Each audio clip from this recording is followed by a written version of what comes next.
हुजूर बाबा सावन सिंह जी महाराज की जय। परम संत कृपाल सिंह जी महाराज की जय। परम संत कृपाल सिंह जी महाराज जी के द्वारा सावन आश्रम दिल्ली में सन 1969 में की गई सभाएं। दिल से दिल की बात सभा 1। परम संत कृपाल सिंह जी महाराज फरमाते हैं, सतगुरु पापियों के लिए आते हैं। जो भी उनके पास आता है वो अपनी दया दृष्टि का उभार देकर थोड़ी देर के लिए उसे तन मन से ऊपर ले आते हैं, लेकिन वहाँ टिके रहने के लिए जीवन की पवित्रता दरकरार है।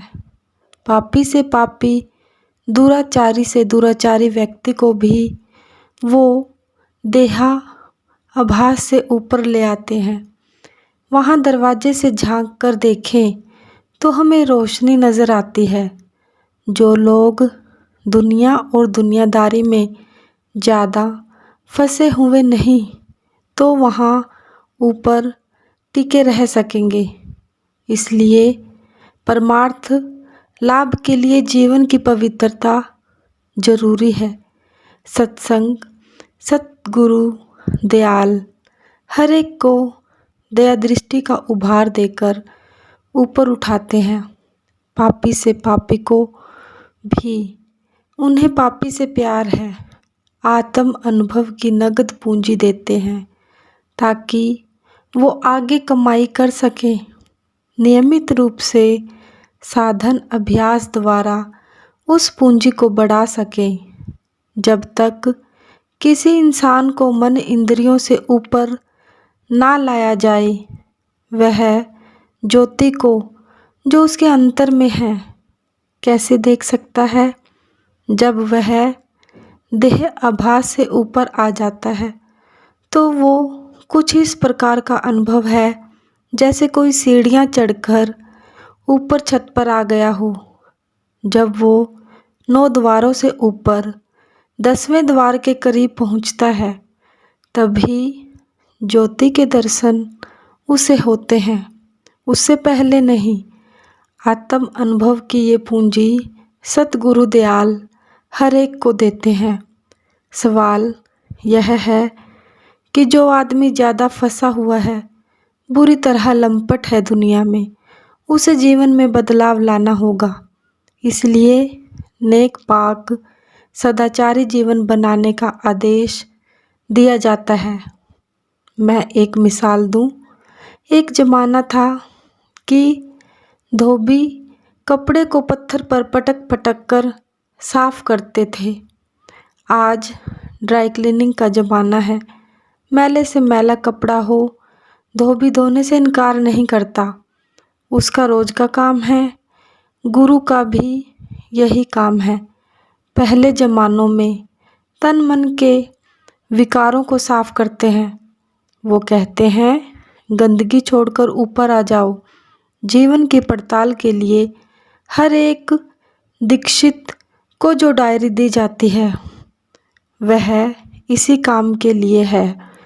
लेकिन पहले सतगुरु दयाल हर एक को अपनी दया दृष्टि का उभार देकर तन मन से ऊपर लाते हैं। उनकी दया मेहर सब के लिए है। उनका द्वार हर एक के लिए खुला है। वो पापी पुण्यवान सबके कल्याण के लिए आते हैं। प्रश्न, हम में से अक्सर लोगों ने उस रोज़ आपको 165 लोगों को नामदान दीक्षा देते देखा। उनमें से 63 को अंतर में गुरु स्वरूप के दर्शन हुए और शेष सबको कुछ ना कुछ अनुभव मिला। ये सारे दीक्षित भारतवासी थे। यदि वह सारे नाम लेवा गैर हिंदुस्तानी विदेशी होते तो उनको भी वही अनुभव मिलता। सतगुरु महाराज जी फरमाते हैं, सबको कुछ ना कुछ अनुभव मिलता है। हिंदुस्तानी हो या गैर हिंदुस्तानी, कोई फ़र्क नहीं पड़ता। मैं पश्चिमी देशों में गया, वहाँ दीक्षितों को तो अनुभव मिला ही, जो दीक्षित नहीं थे उनको भी अनुभव मिला। हर एक को कुछ ना कुछ अनुभव मिला। मेरा नियम था कि मैं वहाँ फ्री टॉक्स मुफ्त प्रवचन करता था। पश्चिम देशों में लेक्चर पर टिकट लगता है। प्रवचन के बाद 1 घंटा सवाल जवाब होते, जिसके बाद अगले दिन सुबह सुमिरन ध्यान के लिए सबको खुला निमंत्रण दिया जाता था। जो चाहे आकर बैठ जाए। उनमें दीक्षित भी होते थे, अन्य दूसरे लोग भी। सबको कुछ ना कुछ अंतरीय अनुभव मिलता था। एक दिन एक महिला मेरे पास आई, कहने लगी, मुझे सिद्धांत नहीं अनुभव चाहिए, मुझे अनुभव दो। मैं समझना बूझना नहीं, देखना चाहती हूँ। और अनुभव उसे मिला। सारा तवज्जो का खेल है। उसकी पूर्ण पुरुष की तवज्जो के उभार से बाहर फैली सूरत इंद्रियों का घाट छोड़कर ऊपर आ जाती है। यही काम यहाँ हो रहा है, यही वहाँ पश्चिम में हुआ।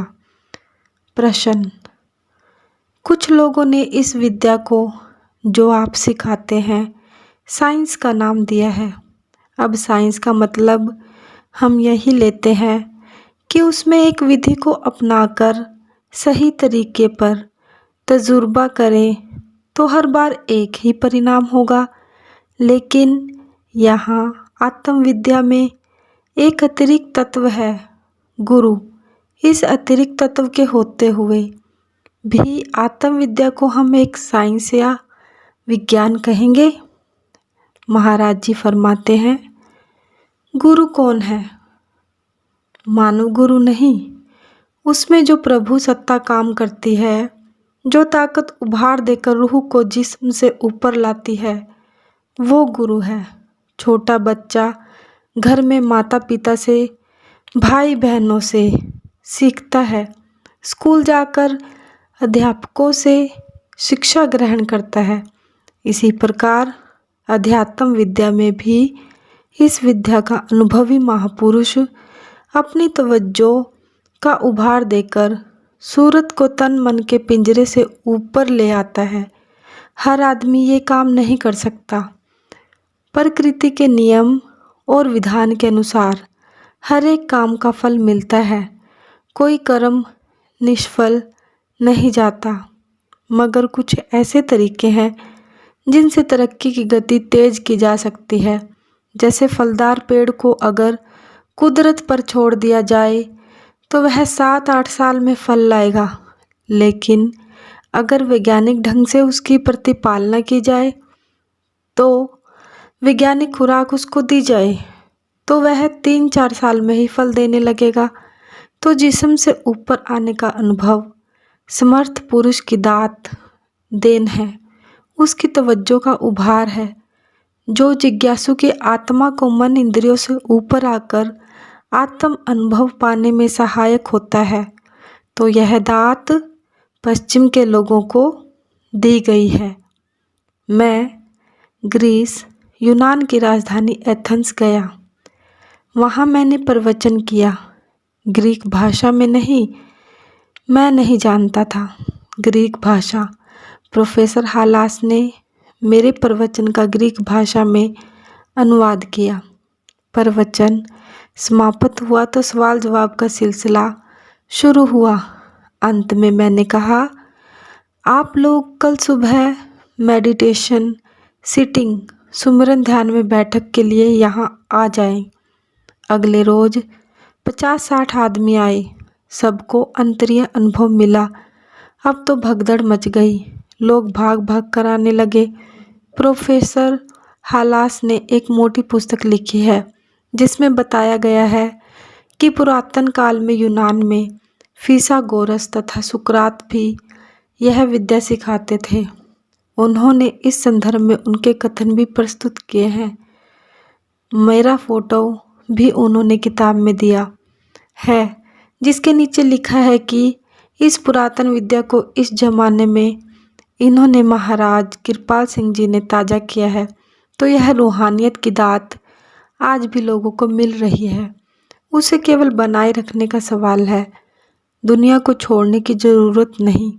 सामान्य जीवन व्यतीत करते हुए हम ये काम कर सकते हैं, लेकिन यह करना है कि दुनिया में हम ज़्यादा लंपट ना हों, अन्यथा मन बाहर की ओर खींचा फिरेगा, ध्यान अंतर में नहीं टिकेगा।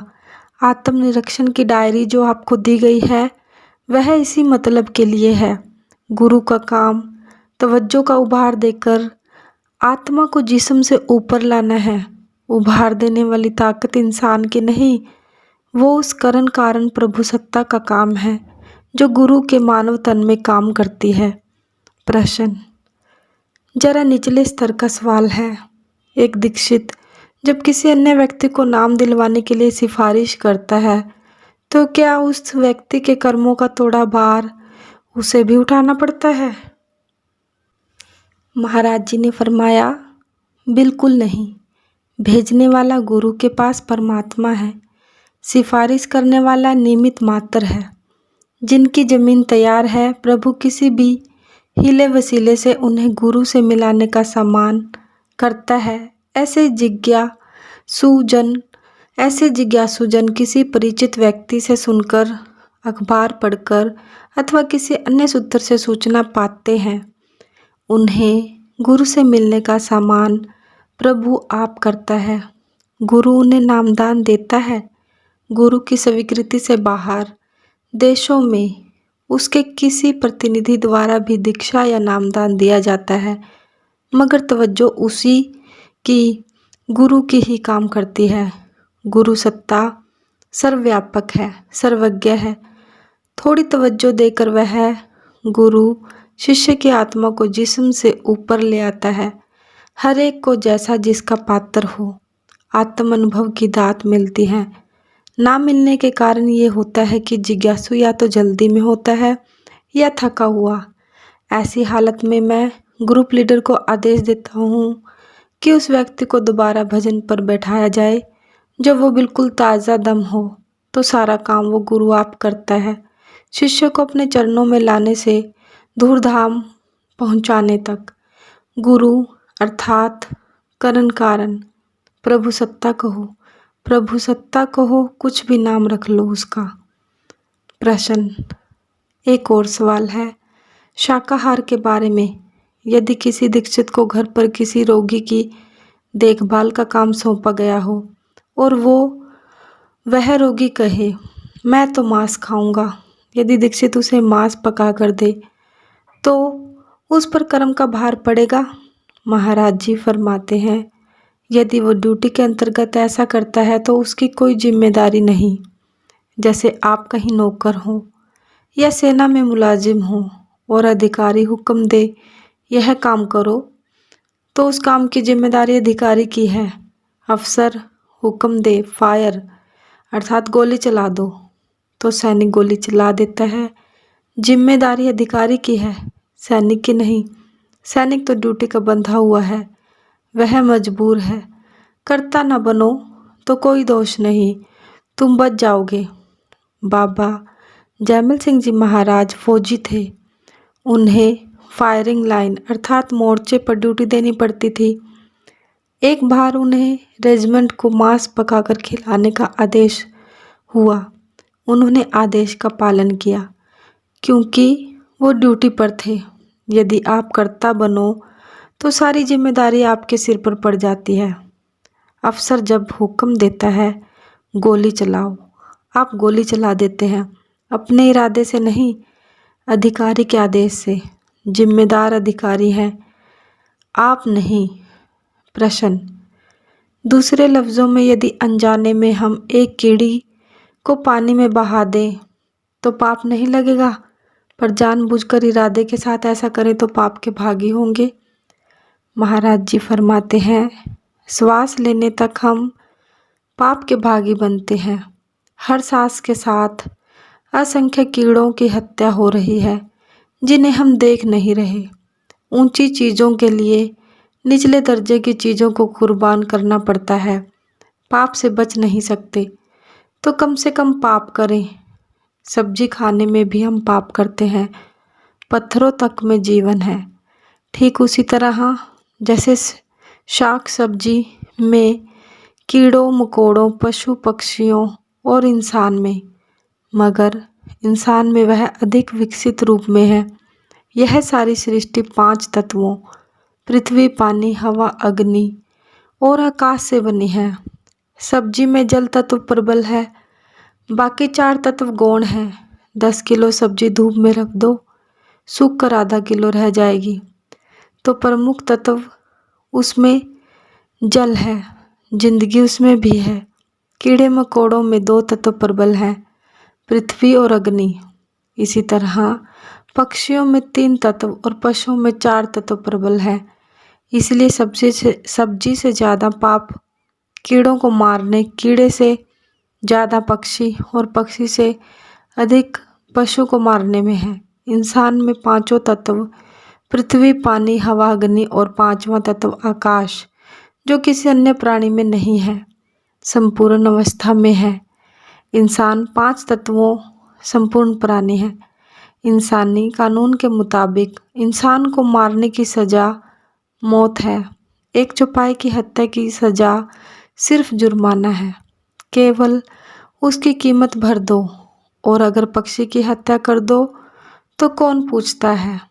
बात समझे, इंसान चेतन प्राणी है।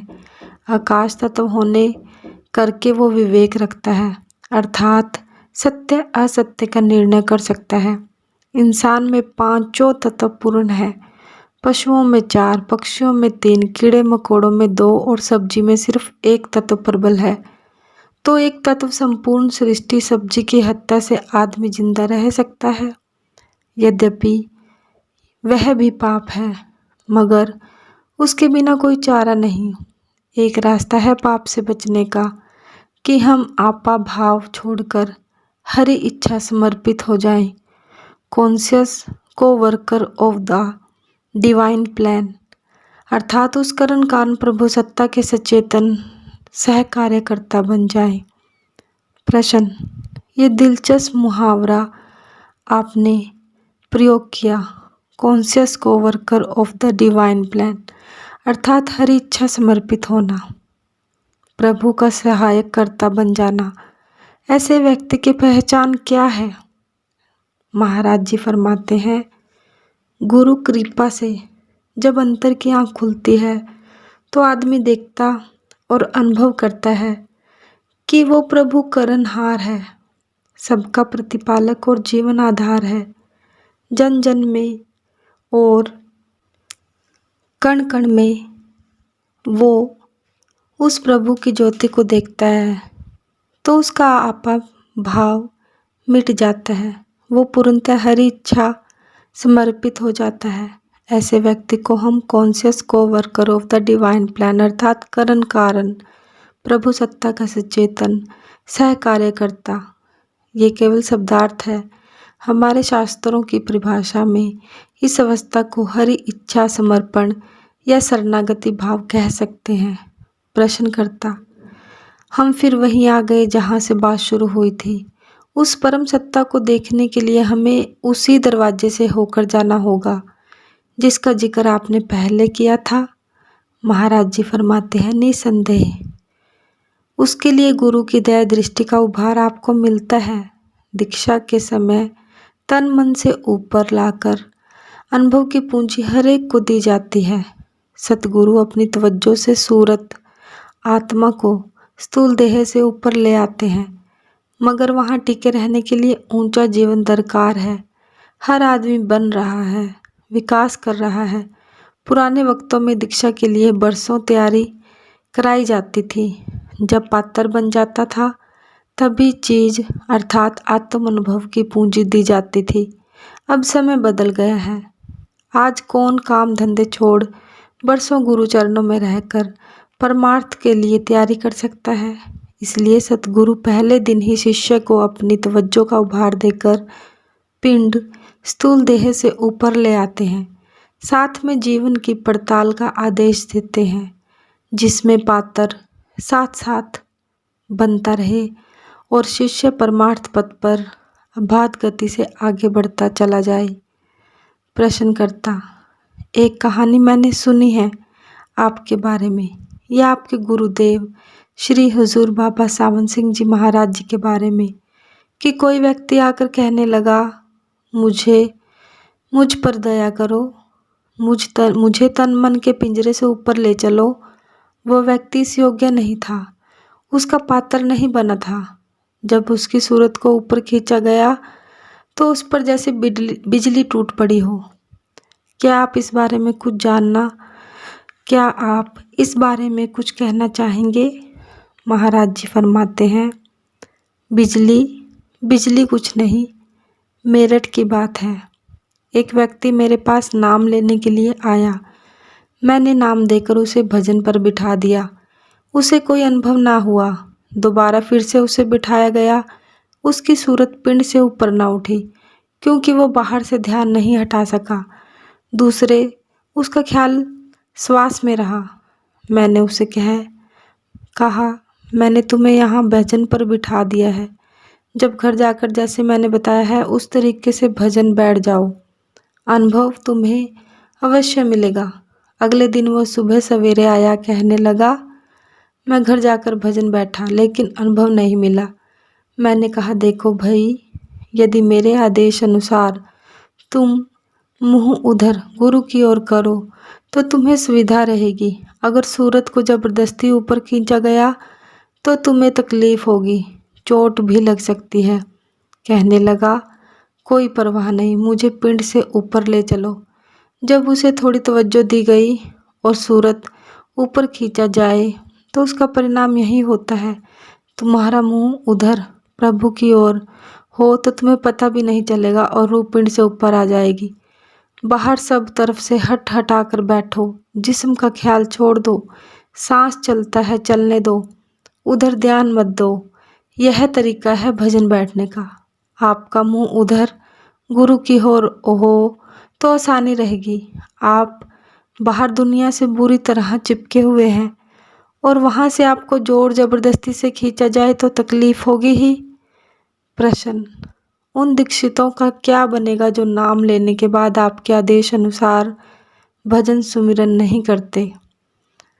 महाराज जी कहते हैं, नाम का बीज जो शिष्य के अंतर में डाला गया है कभी नाश नहीं होता। स्वामी शिव दयाल सिंह जी महाराज जी के कथन अनुसार को ऐसे समर्थ जो सारे इस बीज को, वो बीज उपयुक्त वातावरण पाकर एक दिन अवश्य फलीभूत होगा। ऐसे पुरुष जो नाम लेकर गुरु के आदेश अनुसार उसकी कमाई अर्थात भजन सुमिरन नहीं करते, जब रोगग्रस्त हैं, हे प्रभु, ये किस पाप की सजा मुझे मिल रही है? उनका मुंह उधर दुनिया से हटकर उधर गुरु प्रभु की ओर हो जाता है। मैंने ऐसे कई उदाहरण देखे हैं। हमारे हुजूर परम संत श्री हुजूर बाबा सावन सिंह जी महाराज फरमाया करते थे, मैं शिष्य की रस्सी ढीली छोड़ देता हूँ और कि देखें ये कहाँ तक भागता है। फिर जब चाहता हूँ रस्सी खींच लेता हूँ और वापस खींचा चला आता है। अपने किए पर पछताता और क्षमा याचना करता है। यदि इस जन्म में वो शिष्य कुछ भी नहीं कर पाया हो तब भी नाम का बीज नाश नहीं होता, क्योंकि वो मनुष्य जीवन में ही फलीभूत हो सकता है, इसलिए उसे दोबारा मनुष्य जन्म ही मिलेगा। वो नीची योनि में नहीं जाएगा। जैसे मैंने अभी आपको बताया, हर इंसान बन रहा है, विकास कर रहा है। कई तैयार हो चुके हैं, अर्थात अध्यात्म की निधि ग्रहण करने के लिए उनका पात्र बन चुका है। कई अभी उतने तैयार नहीं। दीक्षितों में कई ऐसे होते हैं जिनकी पूर्वले संस्कारों की पृष्ठभूमि होती है, जो पहले कुछ करके आए होते हैं, वो जल्दी आगे निकल जाते हैं। जैसे कोई बालक स्कूल में दूसरी कक्षा में पढ़ता है, वो किसी दूसरे स्कूल में दाखिला लेगा तो तीसरी से ही पढ़ाई शुरू करेगा ना। लेकिन प्रेम एक बहुत बड़ी ताकत है। प्रेम की महिमा अपार है। यदि सतगुरु से आपका सच्चा प्यार है तो आप कितने ही पापी हों, सतगुरु की ओर पर बस खींचते चले जाओगे। पाप की परिभाषा क्या है? बाहर दुनिया की चीज़ों में, अब वो अच्छी हो या बुरी, खंचित रहना। यहाँ अच्छे बुरे का सवाल नहीं, लंपटताई का, मोह बंधन का सवाल है, बाहर से हटने का सवाल है। दुनिया के मोह ही हैं जो बार बार दुनिया में लाते हैं।